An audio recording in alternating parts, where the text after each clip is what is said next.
और जब भी उसकी मॉम उसे कहानियां सुनाती तो वो उन कहानियों में खो जाता है। साथ ही उसे नई नई भाषाओं को बोलने का सीखने का शौक होता है, इसीलिए जब भी वो किसी नई चीज को सीखता है तो उसी भाषा में खुद से बातें करता रहता है। धीरे धीरे टॉल्किन की मॉम की तबीयत खराब होना शुरू हो जाती है। इनके पास इतने पैसे भी नहीं होते कि ये इलाज करवा सके। और एक दिन टॉल्किन जब अपने भाई के साथ घर लौटता है तो वो देखता है कि उसकी मॉम चेयर पर निढाल लेटी हुई है। उसे पता चलता है कि उसकी मॉम अब इस दुनिया में नहीं रही। वो अपनी मॉम को गले लगाकर बहुत रोता है। कुछ वक्त पहले टॉल्किन और उसके भाई ने अपने पिता को खो दिया और आज अपनी मॉम को। ये दोनों बच्चे अब अनाथ हो चुके हैं, इसीलिए फादर इनके पास आते हैं और इनके लीगल गार्डियन बन जाते हैं। जिसके बाद वो इन दोनों बच्चों को एक बहुत ही अमीर लेडी के पास ले जाते हैं और बताते हैं कि इन दोनों को पढ़ने का बहुत शौक है, पर इनका इस दुनिया में कोई भी नहीं है। वो लेडी इन दोनों बच्चों को अडॉप्ट कर लेती है और जल्दी इन दोनों का एडमिशन शहर के एक बहुत बड़े स्कूल में करवा देती है। टॉल्किन के स्कूल में खेलते हुए एक बच्चे से लड़ाई हो जाती है। इन दोनों को हेडमास्टर के पास ले जाया जाता है। टॉल्किन को यहाँ पता चलता है कि जिस बच्चे से उसकी लड़ाई हुई वो हेडमास्टर का बेटा है और जल्दी टॉल्किन की हेडमास्टर के बेटे और उसके दोस्तों से दोस्ती हो जाती है। दरअसल इस शहर में उसका कोई भी दोस्त नहीं होता, हमेशा उसे अपने पुराने दोस्तों की याद आती है। वहीं जब टॉल्किन एक दिन घर पर होता है तो उसे पियानो की धुन सुनाई देती है जो कि बहुत ही मधुर होती है। और जब वो नीचे जाता है तो देखता है कि एडिथ नाम की एक लड़की पियानो बजा रही है। उसने इससे अच्छा पियानो अपनी जिंदगी में कभी नहीं सुना। वो उस पियानो की धुन में कहीं खो सा जाता है। अब रात होती है और सब के सब डिनर टेबल पर बैठते हैं जहाँ पर एडिथ उसके सामने होती है। डिनर करने के बाद वो एडिथ से बात करता है और पूछता है कि तुम्हारा सपना क्या है। एडिथ कहती है कि मैं एक ऐसी जगह जाना चाहती हूँ जहाँ पर मुझे अकेलापन ना लगे, जहाँ पर मैं आजादी महसूस करूँ, मुझे कभी एहसास ना हो कि मैं अनाथ हूँ। दरअसल जिस तरह से टॉल्किन और उसके भाई को इस लेडी ने अडॉप्ट किया था उसी तरह से एडिथ को भी अडॉप्ट किया गया है। टॉल्किन बताता है कि मैं एक पेंटर बनना चाहता हूँ, इसीलिए हमेशा वो स्केचेस बनाता रहता है। साथ ही हमेशा वो एडिथ के साथ रहता है जिससे इनकी दोस्ती में और भी गहराई आ जाती है। जिस तरह से टॉल्किन की मॉम उसे कहानियां सुनाया करती थी जो बहुत ही ध्यान से सुना करता था, उसी तरह से वो अपने दोस्तों को भी कहानियां सुनाता है। उसके दोस्तों को उसकी कहानियां बहुत पसंद होती है। हालांकि इन सब के पेरेंट्स चाहते हैं या तो अकाउंटेंट बने या लॉयर, लेकिन इन्हें आर्ट की दुनिया में इंटरेस्ट होता है। कोई पेंटर बनना चाहता है, कोई म्यूजिशियन या फिर कोई पोएट। इन चारों के बीच में दोस्ती और भी गहरी हो जाती है। ये एक दूसरे से वादा करते हैं कि हमेशा एक दूसरे के साथ रहेंगे और अपनी अपनी कला से दुनिया में नाम करेंगे। इसी तरह से कुछ और साल बीत जाते हैं। टॉल्किन ने अब बहुत सारे स्केचेस बना लिए हैं जो वो अपने कमरे में लगा कर रखता है।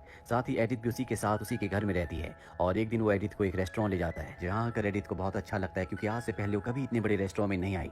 टॉल्किन उसे बताता है कि मैं एक कहानी लिख रहा हूँ जो कि एक ऐसी जगह के बारे में है जहाँ पहुँचना बहुत मुश्किल है क्योंकि उसके चारों तरफ घना जंगल है। दरअसल ये कहानी है जिसका नाम सेलर डोर है। और जब इस कहानी को एडिथ को सुना रहा होता है तो एडिथ इस कहानी में खो जाती है। दरअसल ये दोनों एक दूसरे से अब बहुत प्यार करते हैं। इसके बाद वो अपने दोस्तों से भी एडिथ को मिलाता है जहाँ पर उसके दोस्त एडिथ को बताते हैं कि वो भी कुछ ना कुछ क्रिएटिव काम करना चाहते हैं। टॉल्किन का वो दोस्त जो म्यूजिशियन बनना चाहता है वो एडिथ से म्यूजिक के ऊपर बात करता है। ये दोनों आपस में बहुत सारी बातें करते हैं लेकिन धीरे धीरे इनके बीच में डिबेट होना शुरू हो जाती है, इसीलिए टॉल्किन उसे वहां से लेकर चला जाता है। एडिथ को अपने लिए बहुत बुरा लग रहा होता है क्योंकि उसका भी सपना एक म्यूजिशियन बनने का है। वो बहुत अच्छा पियानो बजाती है लेकिन पियानो वो सिर्फ घर पर ही बजाती है, बाकी वक्त वो घर पर मिसेस फॉकनर के लिए काम करती है जिन्होंने उसे अडॉप्ट किया है। और इस वक्त वो अपने फैसले लेने के लिए आजाद नहीं है। टॉल्किन अगले दिन एडिथ को मूवी दिखाने के लिए ले जाता है लेकिन नीचे सारी सीट्स फुल होती है, ऊपर की सीट्स खाली हैं लेकिन उनकी कीमत ज्यादा है और टॉल्किन के पास उतने पैसे नहीं है। साथ ही यहाँ पर जो आदमी होता है वो इन दोनों के पहनावे का मजाक भी उड़ाता है। इसके बाद टॉल्किन एडिथ को पीछे के रास्ते ले जाने की कोशिश करता है लेकिन वहाँ के दरवाजे भी बंद होते हैं। टॉल्किन को बहुत बुरा लगता है कि उसके पास इतने पैसे नहीं है कि वो एडिथ को मूवी दिखा सके, जबकि उसने एडिथ को मूवी दिखाने का वादा किया था। टॉल्किन बहुत ज्यादा इमोशनल हो जाता है। वो एडिथ को बताता है कि मेरी मॉम बीमार थी लेकिन हमारे पास उनकी दवाई के पैसे नहीं थे। मैंने अपनी मॉम को खो दिया लेकिन अब ऐसा नहीं होगा। मैं जिंदगी में उस मुकाम तक पहुंचूंगा जहां पर मेरे पास किसी चीज की कभी कोई कमी नहीं होगी ताकि पैसों की वजह से मुझे कभी किसी अपने को खोना ना पड़े। एडिथ के चेहरे पर मुस्कुराहट आ जाती है क्योंकि उसे पता है कि टॉल्किन के अंदर टैलेंट है, वो मेहनती है और जो उसने कहा है वो जरूर करके दिखाएगा। वहीं टॉल्किन का जब रिजल्ट आता है तो उसे बहुत कम मार्क्स मिलते हैं जिसका मतलब ये है कि उसे ऑक्सफोर्ड यूनिवर्सिटी में एडमिशन नहीं मिलेगा। फादर उसके पास आते हैं। फादर उसके और एडिथ के बारे में सब कुछ जानते हैं। उन्हें लगता है सब कुछ एडिथ की वजह से हुआ है क्योंकि वो ज्यादा से ज्यादा वक्त एडिथ के साथ बिताता है। और जब उसका एग्जाम था वो एक दिन पहले वो एडिथ के साथ मूवी देखने के लिए भी गया था। फादर कहते हैं कि तुम्हें एडिथ से दूर रहना होगा, ये कहकर वो चले जाते हैं। रात को एडिथ और टॉल्किन एक साथ एक कमरे में होते हैं। टॉल्किन कहता है कि मेरे पास एक और मौका है कि मैं ऑक्सफोर्ड यूनिवर्सिटी जा सकता हूँ और इसके लिए मुझे अच्छे मार्क्स लाने होंगे और हम दोनों अगर साथ रहे तो मेरे अच्छे मार्क्स कभी नहीं आएंगे क्योंकि मैं ज्यादा से ज्यादा वक्त तुम्हारे साथ बिताता हूँ। एडिथ को भी उसकी बात समझ में आ जाती है और ये तय करते हैं कि ये अपनी रिलेशनशिप को अब यहीं पर खत्म कर देंगे। कुछ और वक्त बीत जाता है और अब टॉल्किन का एडमिशन ऑक्सफोर्ड यूनिवर्सिटी में हो चुका है जहाँ पर उसका फ्रेंड यानी कि हेडमास्टर का बेटा भी है। यहाँ हमेशा टॉल्किन एडिथ की यादों में खोया रहता है जो उसके दोस्त को बिल्कुल अच्छा नहीं लगता। इन दोनों के बीच में आर्ग्यूमेंट्स हो जाते हैं जिसमें टॉल्किन उसे एक पंच भी मार देता है लेकिन वो उसकी इस बात को माइंड नहीं करता क्योंकि वो जानता है कि टॉल्किन का उनके अलावा कोई भी नहीं है। टॉल्किन अब इनके लिए सिर्फ दोस्त नहीं बल्कि एक परिवार है। टॉल्किन एडिथ के लिए एक लेटर भी लिखता है, लेकिन उसके अंदर हिम्मत नहीं होती कि वो उस लेटर को पोस्ट कर दे। इसी तरह से कुछ और वक्त ऑक्सफोर्ड यूनिवर्सिटी में बीत जाता है और एक दिन इन्हीं के कॉलेज के एक प्रोफेसर, जो कि फिलोलॉजिस्ट होते हैं, यानी कि वो अलग अलग भाषाओं में स्टडी करते हैं, उनकी नज़र टॉल्किन पर जाती है। टॉल्किन का जो काम होता है उन्हें बहुत अच्छा लगता है, क्योंकि बचपन से टॉल्किन को अलग अलग भाषाओं को सीखने का शौक था। टॉल्किन को भी एहसास होता है कि उसका असली पैशन नई नई भाषाओं को सीखने का है। प्रोफेसर उसे कहते हैं कि तुम मेरी क्लास को अटेंड कर सकते हो, जो सुनकर टॉल्किन को बहुत अच्छा लगता है। वो उनकी क्लास अटेंड करने के लिए जाता है, पर जल्द ही पता चलता है कि जर्मनी ने बेल्जियम के ऊपर अटैक कर दिया है। ये वर्ल्ड वॉर 1 की शुरुआत होती है, इसीलिए टॉल्किन और उसके दोस्त आर्मी ज्वाइन कर लेते हैं और अपनी ड्यूटी पर जाने से पहले वो उस लेटर को जो उसने एडिथ के लिए लिखा था उसे पोस्ट कर देता है। शाम को ये चारों दोस्त एक साथ होते हैं, क्योंकि अब ये दोनों के दोनों फ्रंट साइड पर जा रहे हैं जहाँ पर वॉर चल रही है। इन्हें नहीं पता कि ये इसके बाद कभी मिल पाएंगे भी या नहीं। अगली सुबह इस जगह से निकलने से पहले टॉल्किन से एडिथ मिलने के लिए आती है और बताती है कि अब मैं बच्चों को पियानो सिखाती हूँ, लेकिन मुझे उस काम में बहुत मजा नहीं आता। टॉल्किन को लगता है कि उसकी एंगेजमेंट हो चुकी है और एडिथ उसे इस बारे में कुछ नहीं बताती कि उसकी एंगेजमेंट हुई है या नहीं।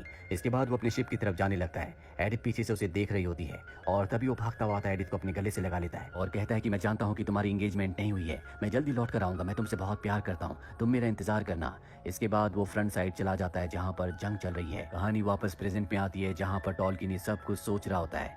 दरअसल टॉल्किन को फीवर हो चुका है। तभी उसके पास एक सोल्जर आता है और कहता है कि हम तुम्हारे दोस्त को ढूंढने के लिए जा रहे हैं। और चारों तरफ जंग चल रही होती है, उसे अपना दोस्त कहीं पर भी नहीं दिखाई देता और बहुत ज्यादा बीमार होने की वजह से वहीं पर बेहोश हो जाता है। जब उसे होश आता है तो उसके सामने एडिथ होती है, जो उसे होश में आता हुआ देखकर बहुत खुश हो जाती है। वो उसे बताती है कि उसके 2 साथी जंग में शहीद हो गए, जबकि उसका तीसरा साथी, जो कि हेडमास्टर का बेटा था, उसने अपना दिमागी संतुलन खो दिया है। टॉल्किन ये सुनकर पूरी तरह से टूट जाता है, क्योंकि उसके दोस्त ही उसका परिवार थे। कुछ साल बीत जाते हैं और टॉल्किन को दिखाया जाता है जिसने एडिथ से शादी कर ली है। उसके 4 बच्चे भी है, साथ ही वो ऑक्सफोर्ड यूनिवर्सिटी में प्रोफेसर है। टॉल्किन आज भी अपने दिमाग में अलग अलग कहानियां बनाता रहता है, जो कि इमेजिनेशन की दुनिया है, और वो अपनी कहानी लिखना शुरू करता है जिसका नाम होता है द हॉबिट, जो 1937 में पब्लिश हुई, जब टॉल्किन 44 साल के थे।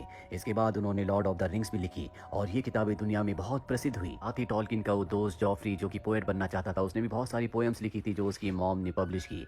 जॉफ्री की वो पोएम्स भी बहुत प्रसिद्ध हुई, लेकिन टॉल्किन ने जो कहानियां लिखी थी लॉर्ड ऑफ द रिंग्स, उस पर बाद में फिल्में बनी और इन 3 फिल्मों को 17 ऑस्कर्स भी मिले। टॉल्किन ने बचपन से अपने जीवन में संघर्ष किया, उसे अपना घर छोड़ना पड़ा, उसकी मॉम की पैसों की कमी की वजह से मृत्यु हो गई। एक वक्त ऐसा भी था जब पैसों की कमी की वजह से वो एडिथ को मूवी नहीं दिखा पाया था, लेकिन उसके अंदर हिम्मत थी, दृढ़ संकल्प था, जिसकी वजह से वो दुनिया का एक महान राइटर बना। हर इंसान को अपनी जिंदगी में डिटर्मिनेशन के साथ जीना चाहिए, डिटर्मिनेशन के साथ काम करना चाहिए, ताकि जिंदगी में वो कुछ ऐसा कर दे जो पहले कभी किसी ने ना किया हो। तो ये था पूरा जीवन J.R.R. टॉल्किन का, जो कि सच्ची घटनाओं पर आधारित है। उम्मीद करते हैं कि ये सच्ची कहानी आपको पसंद आई होगी।